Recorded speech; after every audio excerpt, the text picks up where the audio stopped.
ಶ್ರೀ ಗುರುಭ್ಯೋ ನಮಃ. ಹರಿ ಓಂ. ದೀಪದ ಅರ್ಥ. ಷೋಡಶೋಪಚಾರ ಪೂಜೆಯು ಭಗವಂತನಿಗೆ ಅತೀ ಪ್ರಿಯವನ್ನುಂಟು ಮಾಡುವುದು.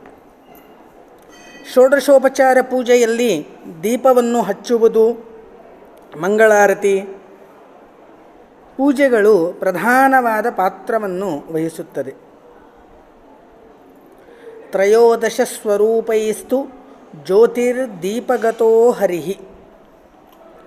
ದೀಪದಲ್ಲಿ ಪರಮಾತ್ಮನ 13 ರೂಪಗಳನ್ನು ಸಾಧಕರು ಕಾಣಬಹುದಾಗಿದೆ. ದೀಪ ಎಂದರೆ 13 ಎಂದರ್ಥ. ದಿ ಅಂದರೆ 3, ಪ ಅಂತಂದರೆ 1, ಅಂಕಾನಾಂ ವಾಮತೋ ಗತಿ ಎಂಬಂತೆ 13 ಆಯಿತು. ಒಂದು ದೀಪ ಬೆಳಗಿದರೆ ಭಗವಂತನ 13 ರೂಪಗಳು ಸಂತುಷ್ಟವಾಗುವುದು.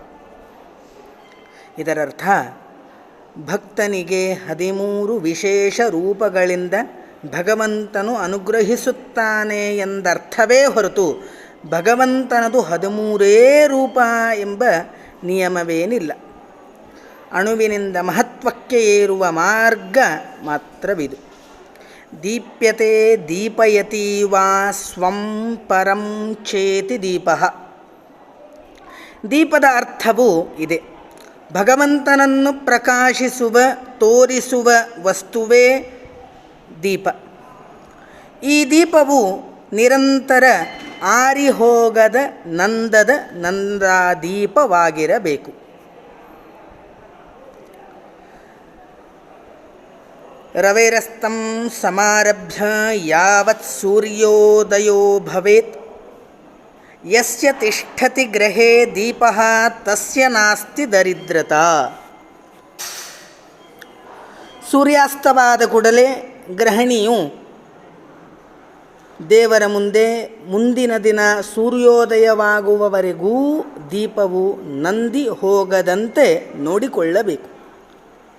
ಹೀಗೆ ದೀಪ ಬೆಳಗಿದ ಮನೆಯಲ್ಲಿ ಅಲಕ್ಷ್ಮಿಯು ಸುಳಿಯುವುದಿಲ್ಲ, ದಾರಿದ್ರ್ಯವು ಬರುವುದಿಲ್ಲ. ದಾರಿದ್ರ್ಯವು ಲೋಭದಿಂದ ಪ್ರಾಪ್ತವಾಗುತ್ತದೆ. ಲೋಭವಾದರೂ ಪ್ರಾಚೀನ ಕರ್ಮದಿಂದ ಬರುತ್ತದೆ. ದೇವರು ಸಂತುಷ್ಟಿ ಸಂಪತ್ತು ನೀಡಿರುವಾಗ ದಾನ ಮಾಡದೇ ಇದ್ದರೆ ದಾರಿದ್ರ್ಯ ಪ್ರಾಪ್ತಿ. ದೀಪವು ಆ ಪಾಪದ ಮೂಲ ಬೇರನ್ನು ಕಿತ್ತಿ ಹಾಕುತ್ತದೆ.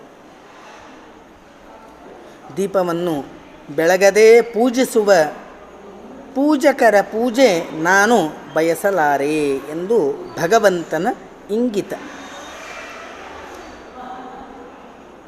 ಅಂಧಕಾರದಲ್ಲಿ ದೇವರನ್ನು ಮುಟ್ಟುವುದು ಮಹಾ ಅಪರಾಧವು. ಹೀಗೆ ನಮ್ಮ ಮನೆಯಲ್ಲಿ ಸದಾ ಬೆಳಗುತ್ತಿರುವ ದೀಪವು ಮನೆಯ ಕತ್ತಲನ್ನು ಮಾತ್ರವಲ್ಲದೆ ಹೃದಯದ ಅಂಧಕಾರವನ್ನೂ ನಾಶ ಮಾಡುತ್ತದೆ. ಶ್ರೀಕೃಷ್ಣಾರ್ಪಣಮಸ್ತು.